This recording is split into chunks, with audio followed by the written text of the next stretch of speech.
This is the Spycraft 101 podcast. Welcome to your clandestine classroom. This is episode number 177 of the Spycraft 101 podcast. My guest this week is Dr. Daniela Richterova. Daniela received her master's degree from King's College London and her PhD from the University of Warwick. She is an associate professor of intelligence studies at the Department of War Studies at King's College London, as well as the co-director of the King's Center for the Study of Intelligence. Her work has been published in International Affairs, Foreign Policy, and other major media outlets and journals. I invited Daniela onto the podcast to discuss her new book, Watching the Jackals, Prague's Covert Liaisons with Cold War Terrorists and Revolutionaries, which is available now. It's the culmination of her research into the Czechoslovakian STB intelligence agency and its decades of collaboration with Third World organizations, most notably within the Palestinian Liberation Organization. By the way, if you're looking for a way to get friends and family interested in history, or if you want to learn something new every month, then check out History by Mail. Every month, History by Mail will send you reproductions of famous and influential historical documents from American history. Accompanying the documents themselves are articles which put them in the context of their times and help you understand the impact they had on the course of American life. The topics are widely varied, so you're always learning something new across themes that include historic inventions, American wars, and foreign diplomatic relations. I'm really enjoying my own subscription because it's opening my eyes to historic events I knew nothing about. You can subscribe for yourself or gift a subscription at historybymail.com for as little as $6.50 a month. Just click the link in the show notes of this episode and use the discount code Justin10 for a permanent 10% off your subscription. Daniela, thank you for being here. Thank you so much for having me, Justin. Absolutely. I've been looking forward to this for a long time. I think it was maybe like May or maybe even April of this year when we first got in contact. As soon as I learned that your book was coming out, I knew that it was something I really wanted to read and wanted to help share with my listeners as well. Thank you so much. I think it was you and my mom who were the first big fans of this project. Wow. Wow. Glad to hear I was a little bit ahead of the curve in that case. It's funny, honestly, I don't know how it's happened exactly, but I have interviewed so many people who teach or are somehow affiliated with King's College London, like maybe 5 or 6 people prior to you and a couple of others that I hopefully will be interviewing soon. So you just have like a wonderful intelligence studies department there, and you and your fellow cadre there, you just publish so frequently. It's been like an amazing resource for me. Thank you so much. I mean, we do our best, and I think over the years we've become a bit of an intelligence studies hub. So we're working on that intensely, and we're quite happy about that. I can tell. It seems like the results speak for themselves, at least from my perspective. So that's great. Thanks. So, what was it that led you to this specific topic for your book in the first place, Czechoslovakia and PLO and other similar groups? Yeah, that's a really good question. Thank you so much. So I was born in Czechoslovakia when it still Ah, was a country many years ago. I studied at the Department of War Studies where I now teach and where I now work maybe 15 years ago, and I studied mostly Middle Eastern conflict, and I also came across a couple of modules on intelligence which I didn't quite know before I came to King's that you could study. And so that I let that sit in my brain for a little while, and years later when I decided to do a PhD, I thought it would be an interesting project to have a look a little bit further into the links, kind of Cold War links between Central Europe and the Middle East, and the role intelligence played in these complicated liaisons. And so I started, talking to people, meeting people, reading around the topic a little bit. And soon enough, I found that there were archives in Prague that were recently opened, which were gradually releasing some of this quiet, remarkable material which details relations between Middle Eastern terrorists and revolutionaries, people who I call jackals, and various Central European states, especially Czechoslovakia. So it was kind of a perfect storm, I'd say, of me being interested in pursuing a PhD, finding a topic that I had interest in. I spoke a couple of the languages that were key to studying it, and also a great moment in time when the archive, security services archive in Prague, started declassifying some of this material on the Middle East. Hmm. Okay, yeah, that does sound like a perfect opportunity, and it worked out so well because here you are with this incredible book that I was very fortunate to read ahead of time. So you mentioned the jackals in the plural a moment ago. How did you wind up on calling these people jackals, and who are they exactly? Yeah, so I was interested in studying how Czechoslovakia interacted and used its spies to interact with various so-called violent non-state actors, terrorists or revolutionaries. But some of these terms are real mouthfuls, so I didn't want to use those, and some of them are quite highly politically charged.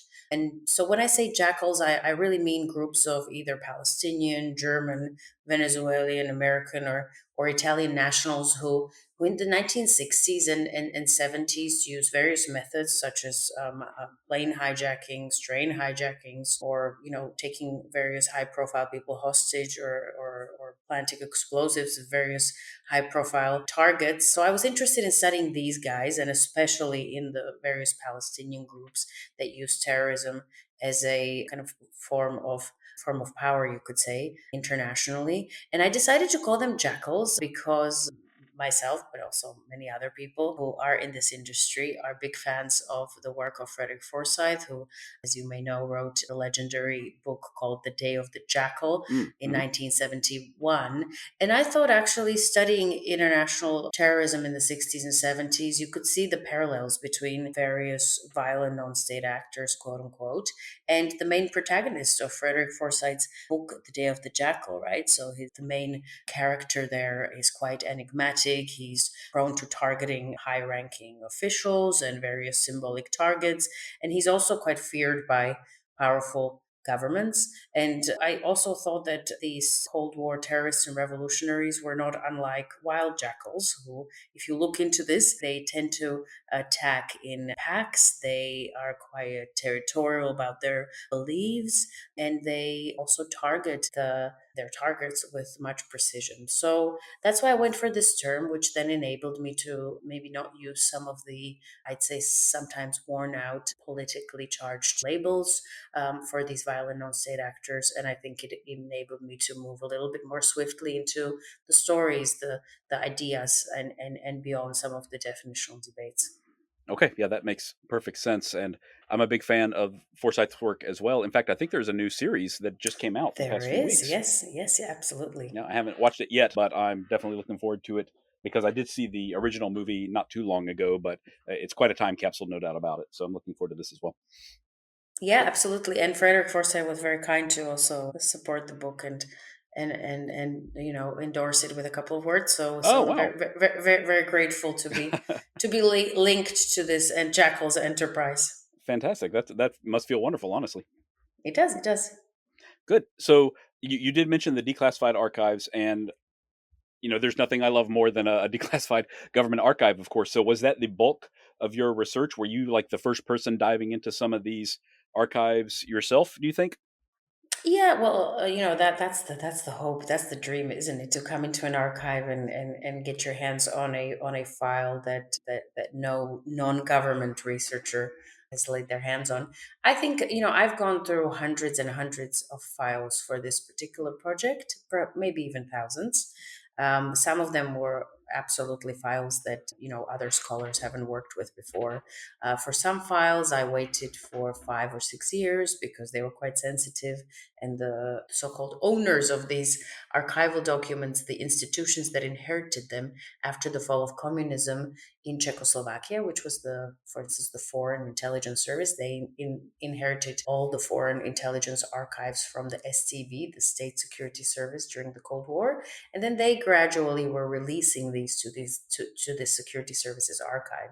So it took a little bit of time to get some of these declassified because there's a very hardworking group of people there in the service who are reading through them and who are making sure that there is an information there that cannot be released. It's quite complicated what can and what cannot be released, but maybe to just simplify it for the purposes of our conversation today, basically most all files that speak about activities of the State Security Service, the SCB, in Czechoslovakia up to 1989 can be released.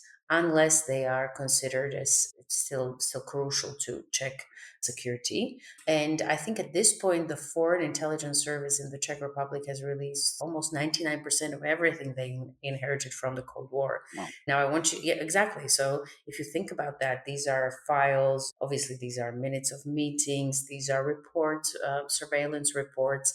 These are also full agent files. These are full officer files. These are full target files, including names, including details about families, about addresses, about places of work, about other activities. So there is an incredible volume of material there in the Security Services Archive, which really I wouldn't be able to publish a book like this without them. But there were also a couple of other archives which were important, such as the National Archive in the Czech Republic, where you have all the material on the Communist Party and on their kind of official relations with Middle Eastern states, obviously with other states as well, but also with these jackals, with Yasser Arafat and other representatives of the kind of Palestinian milieu.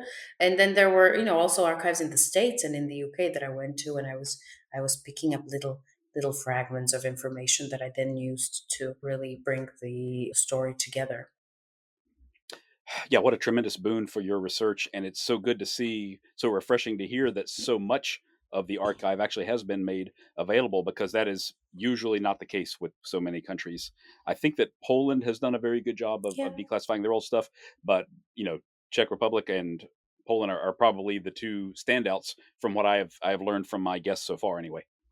Yeah, there's also good materials. Not that I've had the chance to work there, but I know from colleagues that in Sofia, Bulgaria, there's good materials there. There's Oh, also okay, good. materials in, obviously, I think the Germans were the first to publish these materials, but I think there's different ways that these documents are redacted in across these countries, and I would argue that the redactation style in Prague is the most liberal because it simply doesn't exist. So you don't have anything blacked out, and Hmm, any bits of files withdrawn up until 1989, 1990. There are some bits which are withdrawn if the files carried through and if information was added after the fall of communism, but nothing redacted during communism. So that's incredible. I mean, if you compare it with the truly. UK, MI6 doesn't Yes. declassify any documents. So there you go. And in the US, obviously, CIA has made a lot of progress on this. There's online documents, fascinating stuff, but I don't think we'll ever see a moment when we'll see all of the officer or target or agent files declassified. Right, right. I totally agree with that. Yeah. So, can you tell me then how this relationship was initially formed between Czech Republic and these elements that were primarily from the Middle East? Like, how was first contact established, and what was the original goals?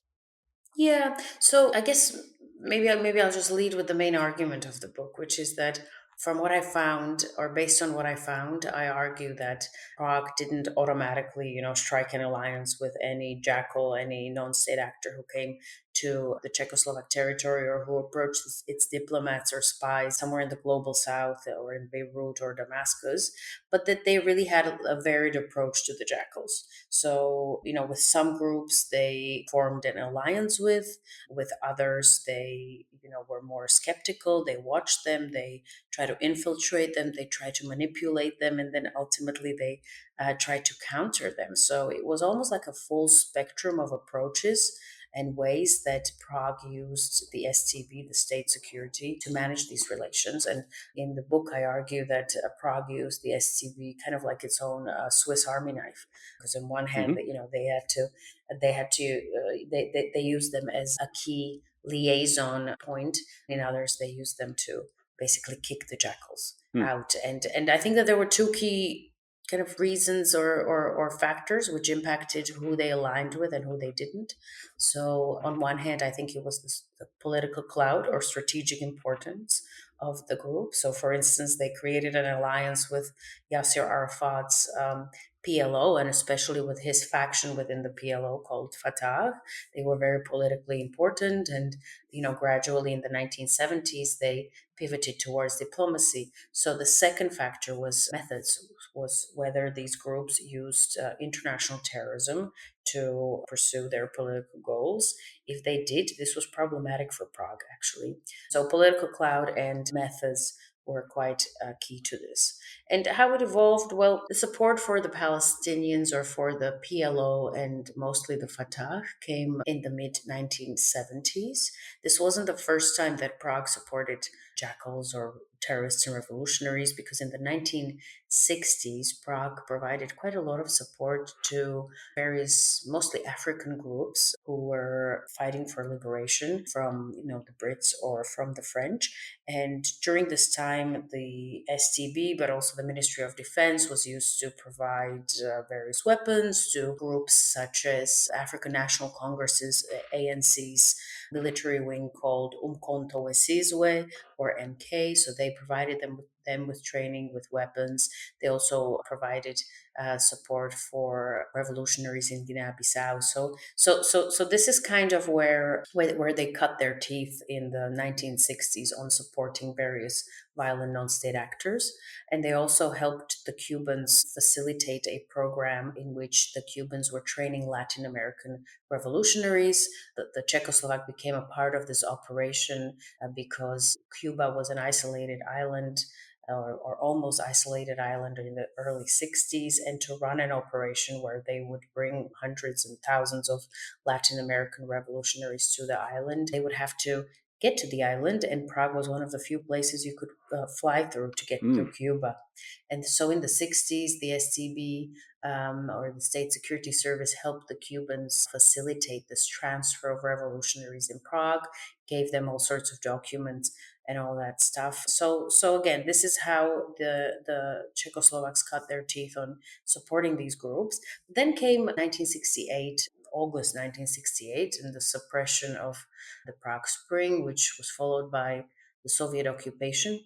And that really changed things. It kind of put an end to this foreign policy, which saw Prague and Moscow and other states support these groups, because Prague had to or the new regime had to consolidate power in Prague. So it wasn't until I'd say the mid 1970s when Prague became really serious about liaison with the Palestinians. And in 1975, Prague set up a so-called PLO office, so an office for the PLO in Prague, which was funded by the Czechoslovak government. And there were a couple of, we call them diplomats, but they didn't have diplomatic status then. They received this later. A couple of people there who were meant to first be in charge of managing relations with Palestinian students and the Palestinian diaspora, which was in Czechoslovakia, and help manage a humanitarian aid that Czechoslovakia was providing to the Palestinians. But several years later, it grew into an intelligence and security liaison, and that's frankly what the book is mostly, or half of the book is mostly about, is detailing how a state uses its spies to run this kind of liaison with the jackals.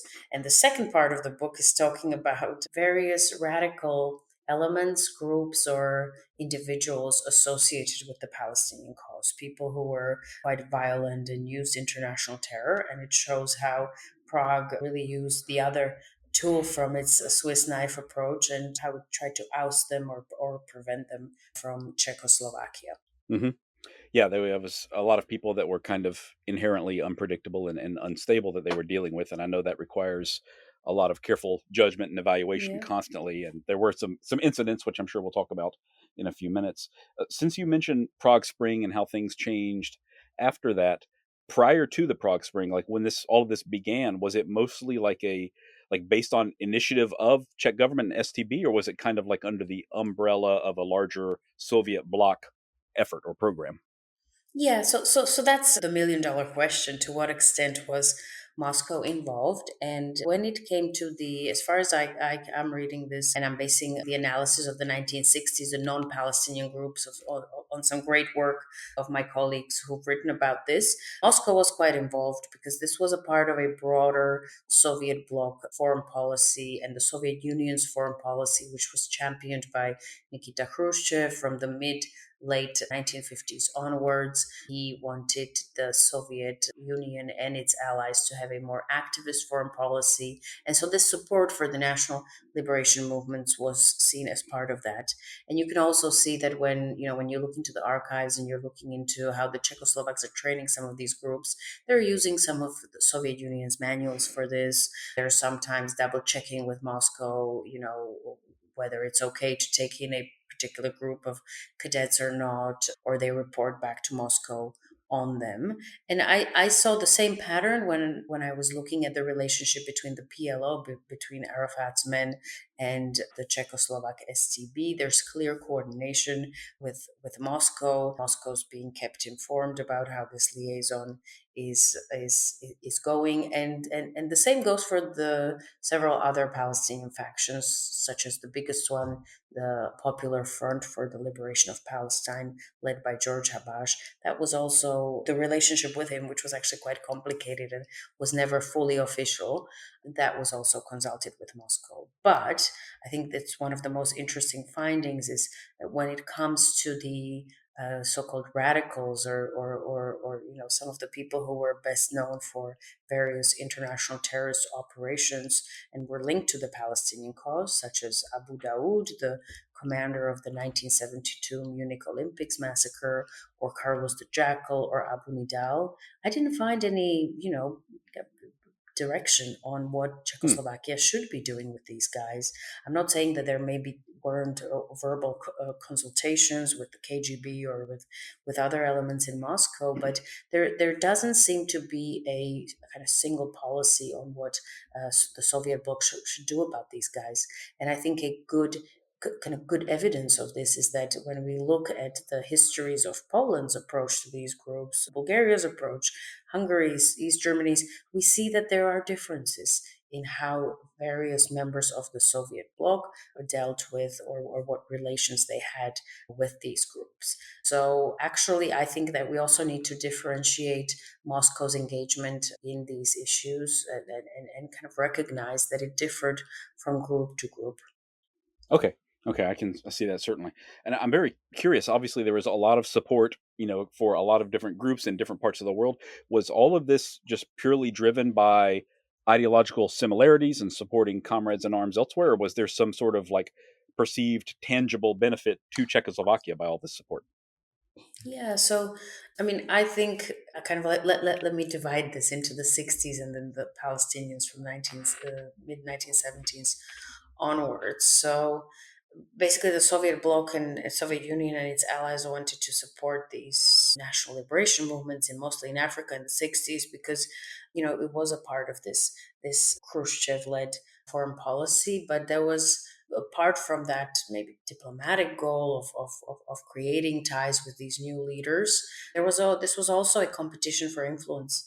And it was the West competing against the East. And I think Markus Wolf, who was a long-standing head of the East German Foreign Intelligence Service, probably said it best when he said, "We wanted to paint the globe in our shade of red." And Hmm. so, which I think is beautifully said, that although these politicians in Moscow or in Czechoslovakia will tell you, this is all about this, struggle and ideals and about us helping you fight colonialism and to bring peace to the African continent. I think this was also about making sure that the West doesn't get there first, doesn't create strong ties with some of these new leaders who are emerging across the global South, and also new leaders of these various groups. But I also think that there was an intelligence element to this, where I think while the diplomats and the politicians were thinking, well, how do we create these friendships? How do we gain this influence? How do we make sure we keep the West out? The intel guys at this point are thinking, okay, well, maybe these leaders of these national liberation movements can help us understand local politics better. When it came to the Palestinians, maybe they can help us understand these messy Middle Eastern politics better. Or perhaps they can help us run so called active measures, so various propaganda campaigns against the West or against Israel. So I'd say that there were also, apart from these strategic goals, there were also tactical intelligence goals and ultimately some gains that Prague managed to get out of these relations. Okay, I see. And what type of support were they actually providing? Like you did mention the flights earlier, which were very important to the Cubans, but was it primarily like funding, or was it arms or training, or all three, for example? Yeah, so it differed from group to group. So for instance, when it came to the ANC's military wing, Umkhonto we Sizwe, in the 1960s, mid 1960s, Prague provided so-called sabotage or partisan warfare training. They taught them what you could, I guess, call terrorist tactics on Czechoslovak territory. Then they shipped them back. They provided them with weapons, and they also provided them with some money. But when the Palestinians came and they asked for something similar in the early 80s, that's when Prague said no. So they said, okay, we will train you, but we'll train you in intelligence tradecraft. We'll train you in counterintelligence. We'll train you in cryptography. We'll train your bodyguards in personal security, but we won't give you terrorist training. So it really, really differed there. And in terms of arms, so for instance, during the 60s, the South Africans or revolutionaries from Guinea-Bissau, they did receive explosives, mostly TNT, as far as I can tell. But when it came to the Palestinians, I found one mention of the Palestinians maybe closing in on a deal on explosives, which they had to pay a lot of money for. But I did not find any evidence of Palestinians receiving any types of explosives, including the famous Semtex Hmm. or TNT. So my reading of this is that also Prague's approach to and the substance of what they gave to these groups changed over time, and that in the 1980s they were much more careful about what they providing in terms of funding, arms, and training. Okay, okay, I see. And so obviously there could be they could deny a certain type of support, but other than that, when they did provide support, was there any sort of like strings attached? I guess I would say, like, were there conditions set on the use of those funds, or the targets that would be attacked, or anything like that at all, or did they just decide yes or no in terms of providing support? You know that's a great question, and I would like to think if I were selling arms, I'd like to be a bit more prescriptive, but I couldn't find any mentions of any specific strings attached. For instance, when it came to arms sales, there is one case that we might talk about later where it's clear that the Palestinians want to buy silencers. Yeah. And it's quite clear that the Czechoslovak arms dealers don't want to sell them silencers. This is in the mid 80s, and they're worried that these silencers, if used in terrorist attacks or assassinations, could be then traced back to Czechoslovakia. So they definitely did create or did draw red lines. But in terms of strings attached, I didn't see this in the documents, but I interviewed quite a few people, former diplomats, Czechoslovak spies, some victims, members of the Communist Party, and a couple of them told me that they always made it clear to the Palestinian representatives they were dealing with that they should take their conflict away from Europe and that they should leave it in the Middle East Mm. and shouldn't also use various weapons and training and the benefits that they were receiving from their liaisons with the Soviet bloc in Europe, but that they should really, kind of pocket that and use it in their confrontation with Israel in the Middle East.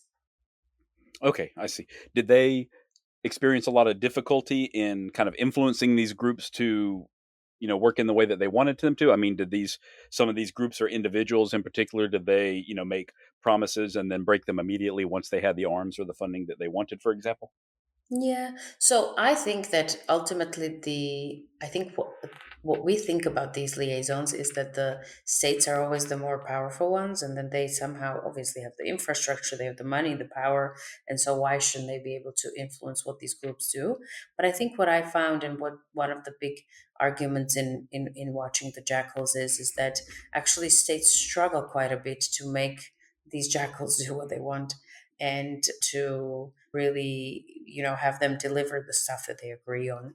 And we see this time and time again with various groups in the 60s, but also with Yasser Arafat's men. So we see that the Al-Fatah members who are being trained, but also those who are doing liaison with the STB.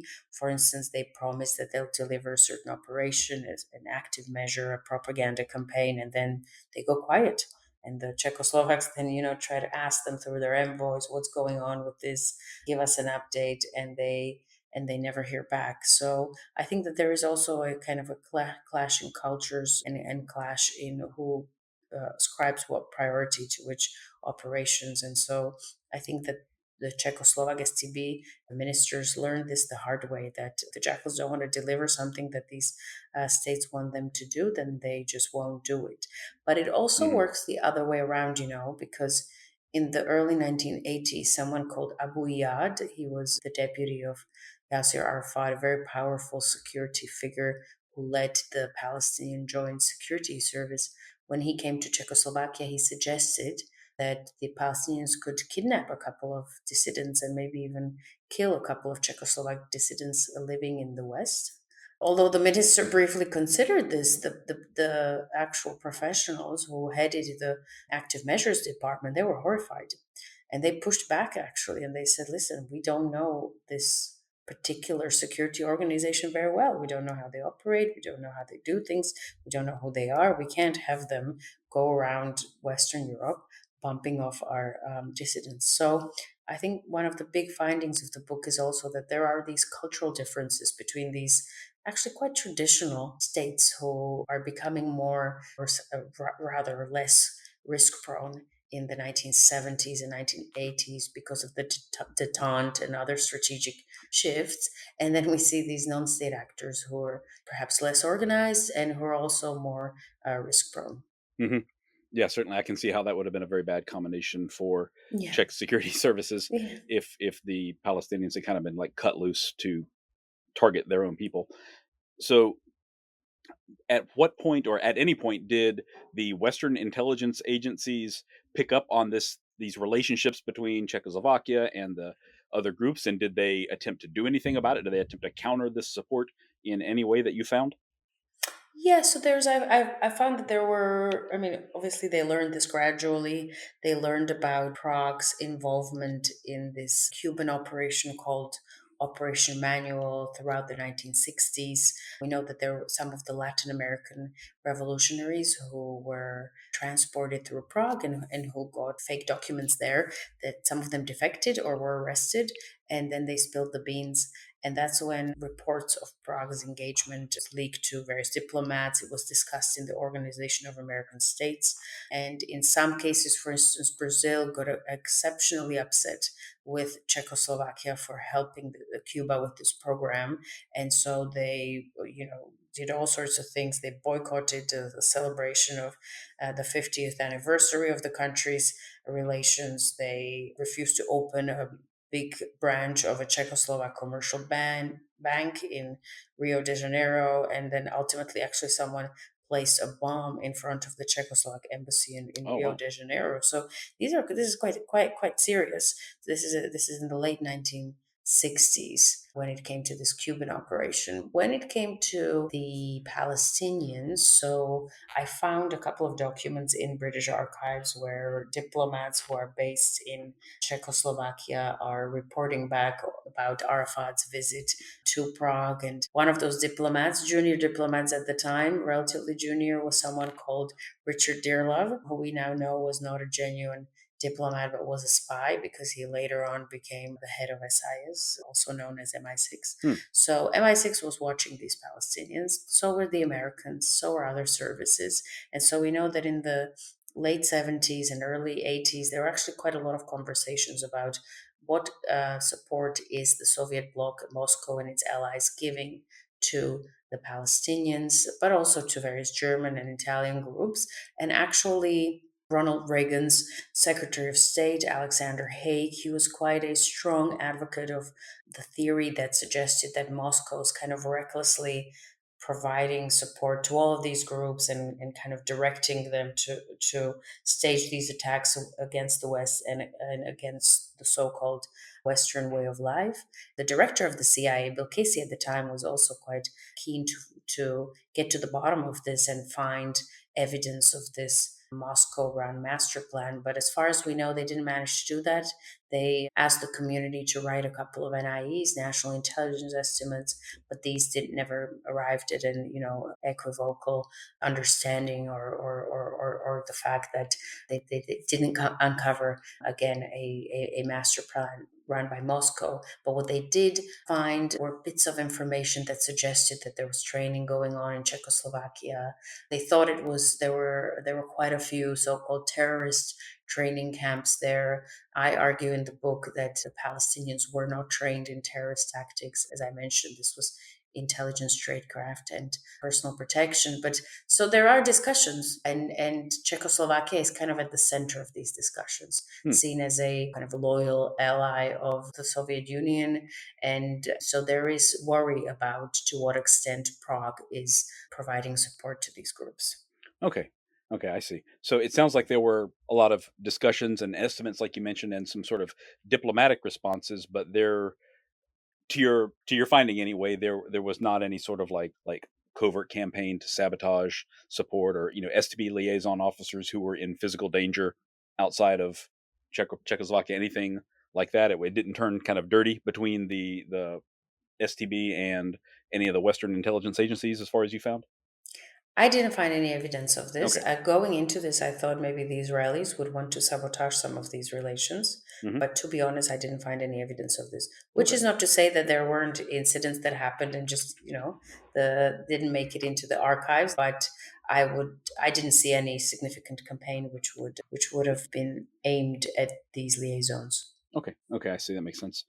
So the PLO, you said that relationship really kind of formed, and not in later years exactly, but later on, in the 70s, really. So quite well organized, and I understand that they had their own security service. I think it was the Joint Security Service, the JSS. Yes. Hmm. Can you talk about the relationship between STB and the JSS, the highs and lows of that?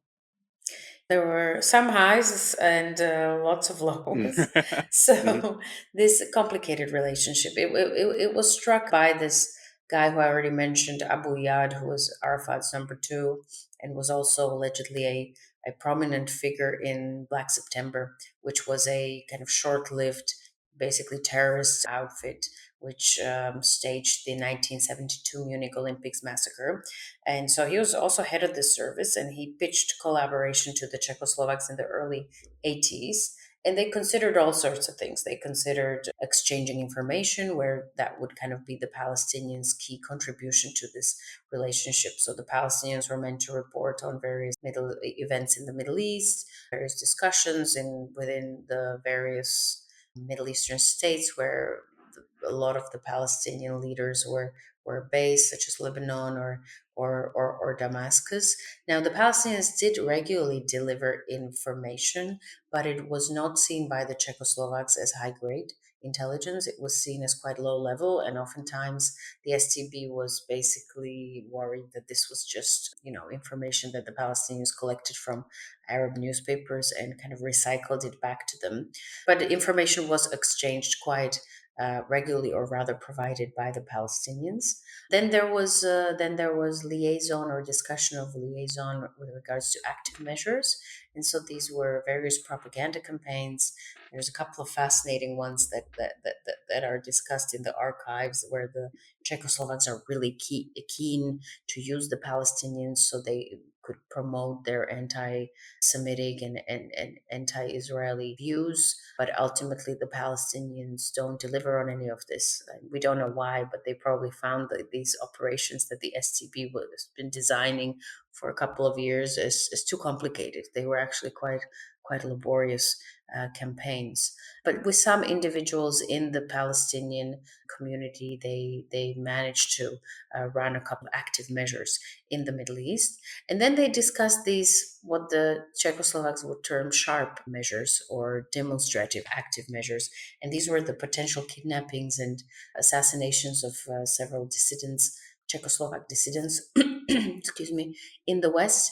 These conversations are fascinating to follow, especially because we have so much detail on, what various bits of the Czechoslovak government and the STB thought about these plans. But ultimately, they also they came to naught. They didn't really pick up.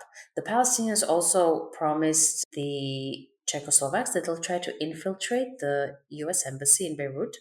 This is in the early 80s, so it's before the embassy was, attacked Hmm. and basically demolished at several years later.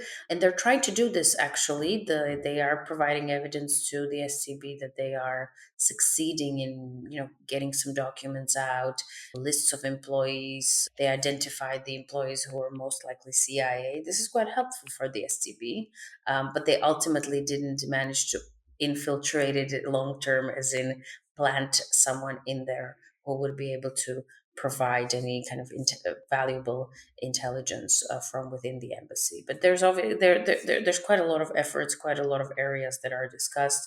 Some operations are carried out, but most kind of, I think, fail because of these cultural conflicts between these partners.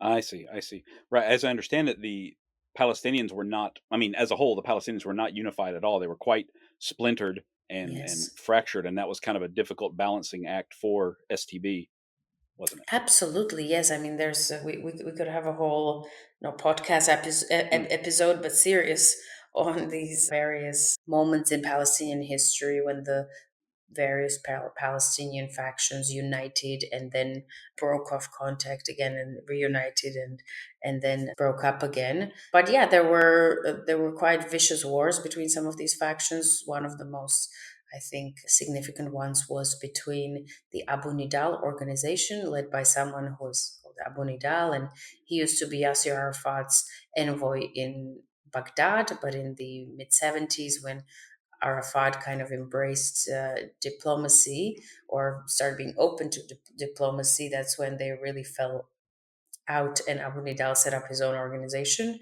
And for the next 15 years, he carried out murders and attacks against various Jewish and Israeli targets. But he basically hated the moderate Palestinians, the guys around Yasser Arafat, with the same passion. So he assassinated quite a few of the moderate Palestinian leaders across Western Europe. And the Czechoslovaks are all watching this, and I mean the members of government in the Communist Party, and then in the SGB, and they're really worried about this. They're really worried that this infighting will spill over to Prague or other bits of the country. And that worried them because many of these Central Eastern European states at the time that were part of the Soviet bloc, they they prided themselves in not having a lot of criminality and not having a lot of violence, open violence on the streets. And they would always highlight this in the UN when they were criticizing the US and France and other countries. So the last thing that they wanted was for these enigmatic foreigners who were armed and angry at each other to come to Prague and to, have shootouts or to Hmm. bring violence to the streets of Prague. Yeah, certainly. By the way, just a quick tangent. I learned a new word from your book, and it was describing these splintered relationships. I think you wrote that they were fissiparous, I think. Yes, yes. That's my new favorite word, and I learned it from you, Danielle. I had to go look it up right away. Amazing, Yes. amazing. Yeah. I learned it from my mentor, so happy to pass this down. Okay, fantastic. I'm going to have to work it into a conversation at some point in the future, I promise, but loved it. So ultimately, these relationships, they kind of, between the SDB and PLO, they kind of ended, like definitively ended in 1985. What was the catalyst for the end of the relationships? Yeah, so I mean, the relationship, it sort of froze temporarily in 85, and then it wasn't fully resuscitated. So only bits of it were Ah, resuscitated. okay. Yeah, and what happened basically in 1985 was that Moscow and other Soviet bloc states, including Czechoslovakia, temporarily cut off relations with the PLO when Yasser Arafat signed the so-called Amman Accord with the Jordanian king at the time. The whole idea of this was that Arafat was going to work jointly with the king to achieve a settlement with Israel, which meant that, it was basically taking autonomy away from the PLO. It was giving up a lot of this autonomy, and many of the Palestinians hated the Jordanian king with passion, because you might recall that in September 1970 there was something called the Black September, sort of a civil war Hmm. in Jordan, when the Jordanian King Hussein kicked out the Palestinians. They had a base there before that, and he pushed them out after they staged a couple of terrorist operations on his territory, which suggested to the world that he was not in charge of, his territory and his country. So they had a really complicated relationship in the 70s, and Arafat kind of, I guess, broke the code and decided to realign with the Jordanian king. And this really upset the Soviets because the Jordanian king was, and Jordan was traditionally seen as a Western and American ally. And so there's some fascinating conversations between the Soviet ambassador in Syria, Fedotov, with other ambassadors of Soviet bloc countries based in Damascus. And this guy, Felix, told them that, that the main threat to Middle Eastern settlement was the non-principled, opportunistic, and treacherous leadership of the PLO headed by Arafat. So they were really furious and they cut off relations with him. Less than a year after Arafat signed this deal with King Hussein, the deal fell through. And so then gradually elements of this relationship started coming back. I wasn't able to see or wasn't able to find out any evidence that this intelligence exchange or information exchange or attempts to use Palestinians for active measures continued after 1986. But what did continue was Czechoslovakia training these Palestinian spies and bodyguards. Basically, what continued was humanitarian aid, and then also the Czechoslovaks were okay with selling weapons, not giving, but selling weapons to the Palestinians, and political dialogue was also resumed. Okay, I see. And since we've kind of mentioned before the question of arms sales, and you mentioned the silencers that they decided not to sell, can you talk a little bit about how these sales like actually occurred? Like, was the Czech arms industry, which I think is pretty well renowned throughout the world, were the manufacturers directly involved in sales to Palestinian groups, or was the STB acting as like a cutout customer and shipping them off to wherever they chose, or how did that work, like logistically? Yeah, you're asking for a friend? Right, exactly. Thank you. Excellent. Yeah. So there were various ways that they did this. I mean, Czechoslovakia, some people might remember that at some point Czechoslovakia was one of the biggest arms dealers in the world. I think in the interwar period in the 30s, Czechoslovakia was responsible for about 25% of all arms deals in the world. So this was an extraordinary kind of feat by such a small or mid-sized state, and they continued in this legacy. Although much more important players came in the second half of the 20th century, Czechoslovakia still retained a lot of this arms production capability. And so obviously when the Palestinians came, they were quite interested in buying various types of weapons there. And now I identified about three ways that these groups acquired weapons. So one was that, and this is mostly before they had direct communications with the Czechoslovak government and security, they used various middlemen, mostly Lebanese or Syrian arms dealers, who would come to Prague and do a deal with these state-owned arms companies, and then would take those weapons back to the Middle East and resell them or give them to the Palestinians. The second route was through these state owned organizations or arms dealing enterprises. The most famous one was so called Omnipol, and then there were various smaller ones. And so various Palestinian envoys would either fly into Prague, or some of the Palestinians based at the Palestinian office in Prague. They would, have meetings as you do with your average arms dealer, and they would discuss various types of arms that they'd be interested in. Where this is different than it would be in a democratic state, these arms dealers would sort of need to get this rubber stamped by the spies or by the Communist Party. So they would need the Ministry of Interior, which was in charge of security intelligence, but where the minister was also a member of the Communist Party Politburo. They'd need them to say it's okay to sell this kind of stuff to the Palestinians. So that would be the second way. And then a third way, which didn't really, paper didn't handle this way very well, because I Mm. didn't find any paper trace of this, but I so the interviews I've done confirmed this, was that sometimes these groups went directly to some of the party representatives, to Hmm. the secretary of the Communist Party, this guy called Vasil Bilak, who features in the book, and also he features on a fantastic photo there on a Mongolian camel. So he would chat to these groups, and these groups would tell him, we need such and such material by such and such date. And I won't go into details, but this is described in the book in quite a lot of detail.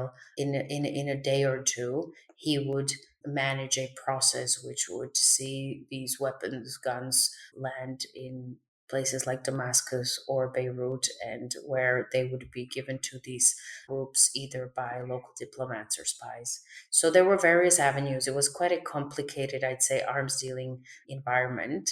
A lot of haggling going on. The Palestinians were quite unhappy with the prices that the Czechoslovaks were giving them, and at some point complained to Czechoslovak spies saying that they want a better price. So yeah, so actually, if you or anyone else is thinking of becoming a purchasing weapons from dodgy totalitarian states, they should be ready to haggle, but might leave disappointed because the prices are not always what you'd want them to be. Yeah, the price is the price, and I mean, who else are you going to go to for that kind of thing? I guess not too many Exactly. options out there. Absolutely. Fascinating. So, among all of these individuals who came, whether it was for training or meetings or anything like that, in within Czechoslovakia, STB obviously is an intelligence organization as well as like a foreign security service. So, were they attempting to recruit anyone as like an agent within PLO or any of the other groups that they were supporting? Were they actively searching for spies of their own inside those organizations? Yeah, I mean, yeah, they would be very bad spies if they weren't, right? Right. So that was Right. one of the main things. So the STB had its spies in Beirut, in Damascus, and those were the two main outposts or so-called residenturas in the Middle East. And so while there, they were trying to meet everyone and their mother, try to make as many friends as possible, and see who would bite, see who would want to be on the STB's payroll, and who could thus provide them information from within these groups, but also about the Syrian or the Lebanese regime. Now, I would say that they weren't as successful as they wanted to be, and we can chat for long why that's the case. I think part of it is that are again cultural reasons. I mean, the STB did not have an abundance of Arabic speakers who'd be great in tradecraft, so there were sometimes language barriers there. Maybe the officers who were sent to the Middle East weren't your A-class officers. Most people wanted to go to the West, wanted to go to the US or the UK, but also it's quite difficult to infiltrate these groups. And I interviewed a couple of people from the West who did this for a living for various Western intelligence organizations, and you kind of have to be quite skilled and have to also be lucky. And so there's two attempts I talk about in the book, or I talk about more, but maybe I'll just quickly mention two. One is that in Czechoslovakia, when the STB was training various Palestinian spies and bodyguards, they attempted to recruit them because they wanted to also know more about the services that were sending these cadets. But ultimately, I think they only managed to recruit one, or managed to recruit. They started recruiting and made a little bit of progress with one Palestinian cadet. They never recruited him as an official spy, but they had conversations with him and he provided them with some information. But you could tell from the way he engaged with them that for him this was a liaison. This wasn't him being an agent. This was him being a partner.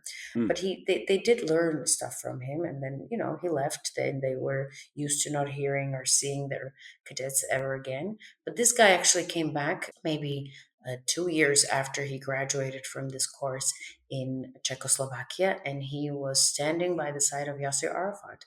And it turned out that he was his bodyguard and basically head of his protection team.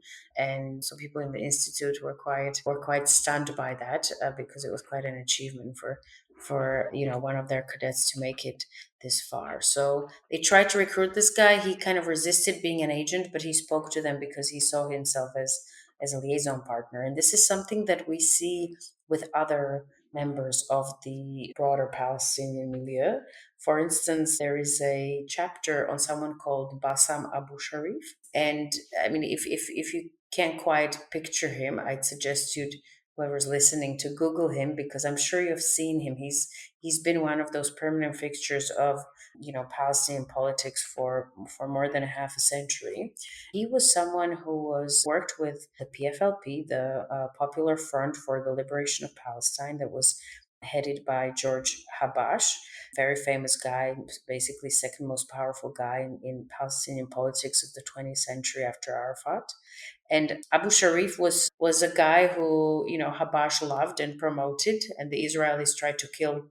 And that was because he was the spokesperson of the PFLP, and he was in this post when the PFLP conducted quite a few terrorist events, international terrorist attacks in the late 60s and early 70s, including so-called Skyjack Sunday, when the PFLP basically hijacked a bunch of planes and flew them to a desert in Jordan. Abu Sharif was not very liked by the Israelis, and so at some point they tried to kill him, and they sent him a letter bomb, and he had ended up having a disfigured face, losing a number of his fingers, and had various other injuries.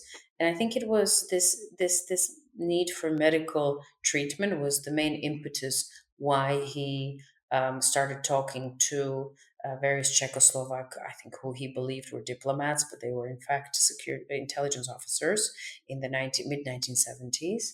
They tried to recruit him. They tried to turn him into an agent. He resisted this, again, much like the Arafat's bodyguard. He saw himself more like a liaison partner. So I've come across a number of these situations where the Czechoslovaks think they're running an agent and the Palestinians think this is a liaison. I have to come up with a new category, with a new term. Hmm. Every academic should come up with at least one term in their life, and to try to explore this complicated type of relationship. But ultimately, Bassam Abu Sharif, he tries to get medical treatment in Czechoslovakia. That's, I think, his main impetus. What does he give the Czechoslovaks back? They ask him to carry out a couple of active measures, various propaganda campaigns, quite simple ones. It's basically about planting either anti-Israeli or anti-West, anti-American, or very pro Czechoslovak stories in one of the main publications of the PFLP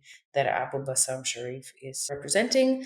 And he obliges. He publishes a couple of these. So for a little while, it seems like this is going okay. But frankly, when the Czechoslovaks then try to push again and pressure him to work for them, he kind of disassociates from them.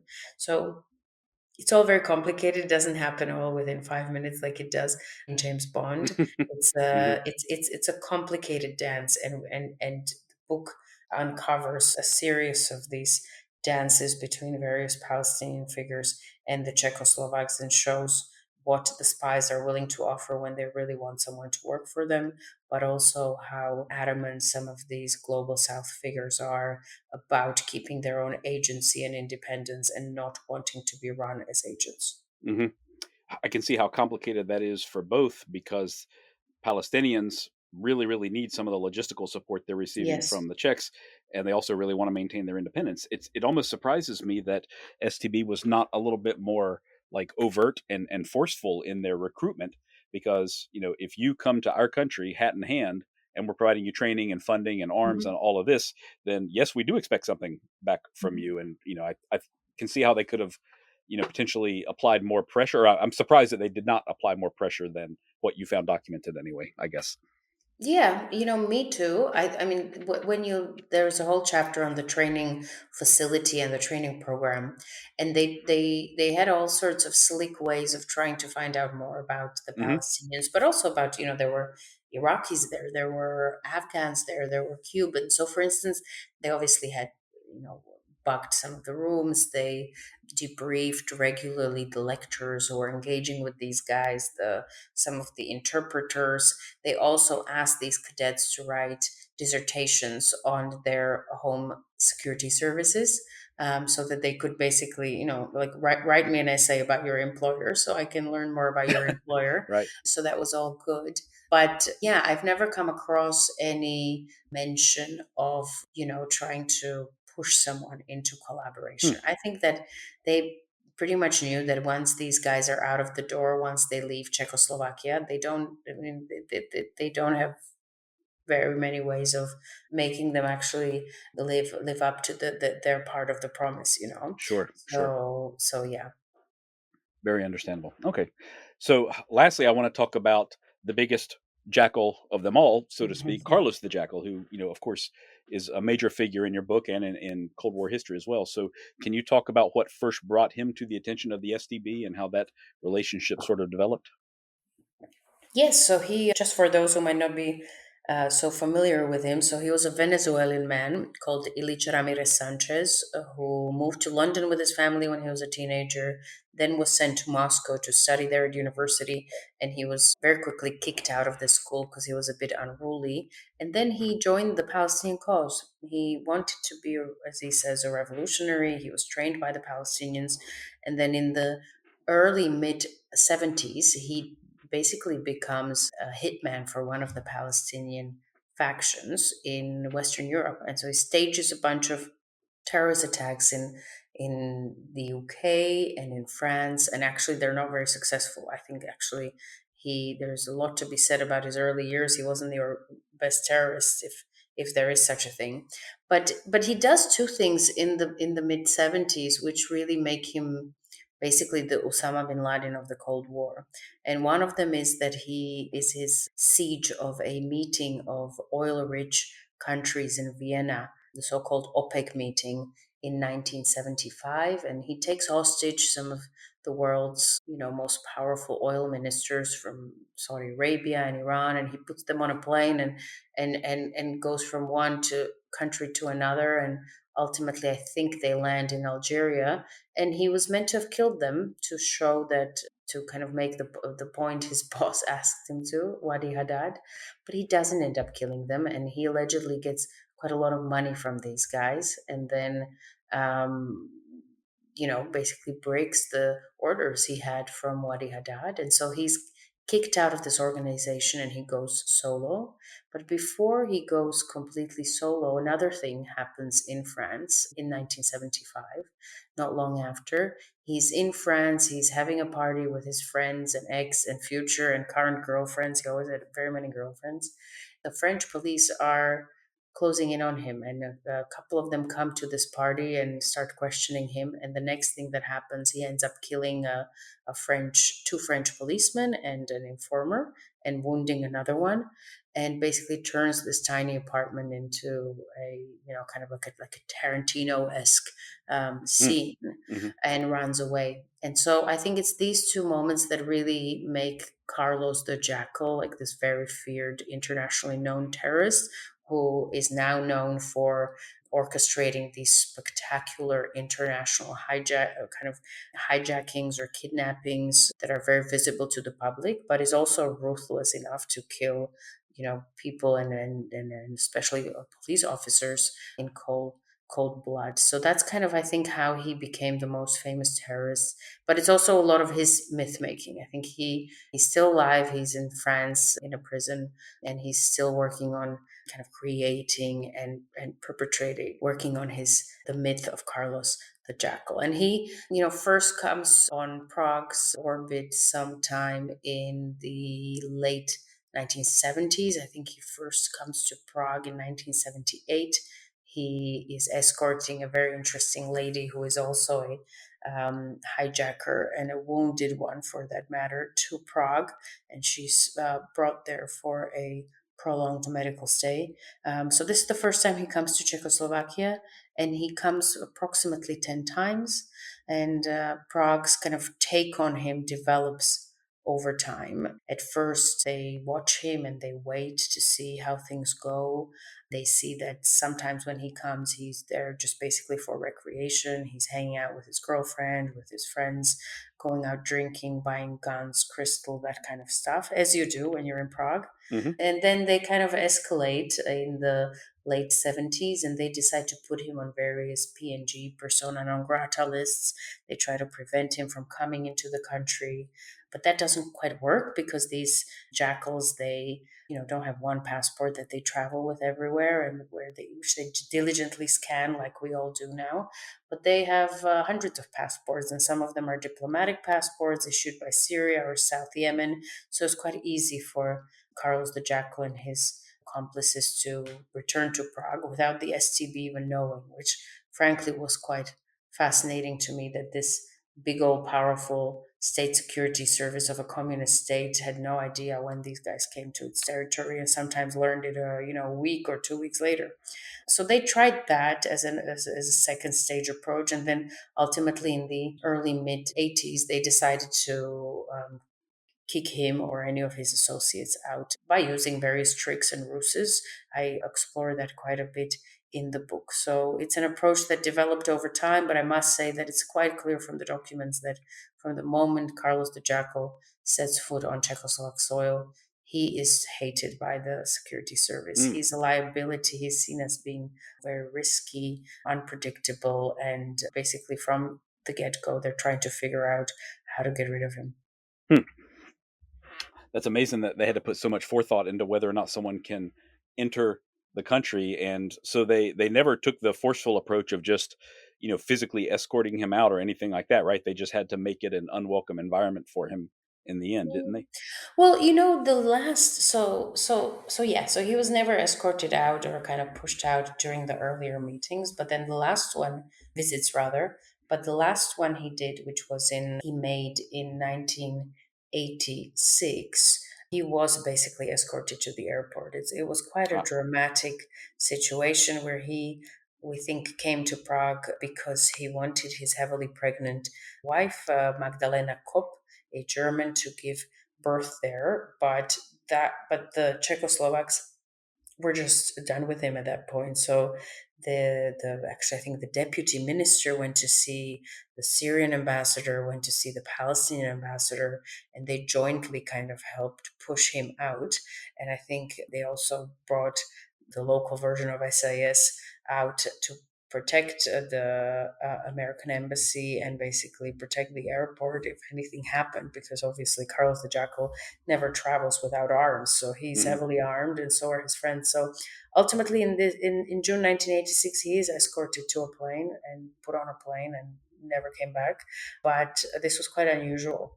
The STB only did this in a handful of cases of the jackals. Okay, I see. So overall, Daniela, all of this, it seems like it just got increasingly risky, increasingly tenuous, and kind of unpalatable. Did the in the broad picture, did all of this support end prior to the actual, like, the Velvet Revolution in 1989? I mean, or was it on its way downward by that time anyway? So there was that big milestone when it came to liaison with the PLO, which were the 1985 Amman Accords. But as I said, after 1986, mm, part of that liaison was restored. So Palestinian envoys were flying into Prague, discussing, having meetings with the Minister of Interior, Minister of Defense, and others. And there were envoys in Prague who were doing a lot of the business for the Palestinians. But all of this, basically, as far as I can tell, but I think we need a better insight into the post Cold War documents here in Central Europe. But as far as I can tell from now, within a matter of months or a year, this all came to zero. So basically, the cadets, the trainees who were in Czechoslovakia were sent back within, I think, a couple of months or weeks after the Velvet Revolution in Mm. November 89. Humanitarian aid wasn't going that way. And I also think that weapons weren't really sold to the Palestinians after that. I mean, there was quite a big, obviously, strategic and political shift in Czechoslovakia after the Velvet Revolution. Václav Havel becomes the president.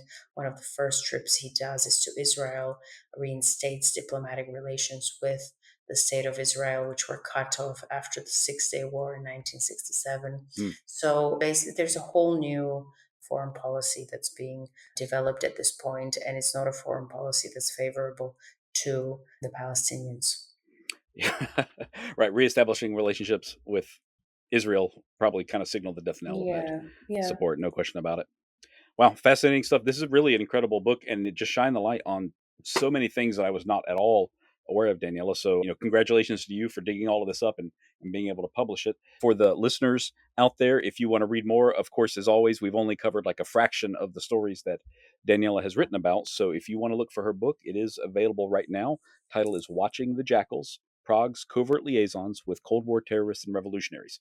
So, feel free to pick it up and read through, and you'll learn a lot more than we have discussed here on the episode. Daniela, now that this is published, are you kind of breathing a sigh of relief, or have you already moved on to another project? Oh, I've moved on, but not completely, obviously. I'm very excited that the book is out, and I'm very much looking forward to talking about it with you today, but also with, talking to various other audiences about this. But Mm-hmm. but yeah, you know what? I think the listeners and you probably realized throughout this conversation that this was a slightly complicated project. The time span was about 4 decades. There's about 20 groups I looked at. There's about 4 languages I had to navigate. So it's quite complicated. So my next project, I won't reveal what it is exactly, but it'll be about one guy almost never left Czechoslovakia and spoke only one language. So I think I'm going to focus on a project that's slightly less complex, but really, really interesting and intriguing, and tells us a lot of new about Cold War intelligence, especially about the British Czechoslovak rivalry. Oh wow, okay. I'm certainly intrigued already, and don't feel bad. Almost no one ever tells me what they're working on right now. I guess so. I'm used to that answer, quite frankly. But this How does certainly that sounds make you like it's feel, right up my. Justin? Well, I understand the desire not to reveal a project before it's nearing completion. Yeah. At least I definitely understand that, and I'm also used to never ever knowing the full story behind anything, because that's kind of what this whole podcast is really about. So just comes with the territory, I suppose. But Yeah. hopefully, in a couple of years from now, maybe you'll be back on here discussing your next work as well. That'd be wonderful. I'd be thrilled to come back. Okay, well, thank you so much. Is there anywhere that people can connect with you online, a website or social media profile, anything like that that you'd like to share? Yes, thank you so much. So I am on Twitter, I am on Blue Sky, and I am on good old LinkedIn. So if you just put my full name into those three platforms, you'll find me there. And I regularly post about the book and other projects I'm engaged in. Okay, terrific. Yeah, we will put your profile names and that sort of thing in the show notes of this episode so that everyone can just click on it if they want to follow along with your story. And thank you again for taking the time to discuss this with me. And I'm really grateful for the opportunity to read your book and learn about this subject. The pleasure was all mine. Thank you so much, Justin. You're welcome. Take care. Take care.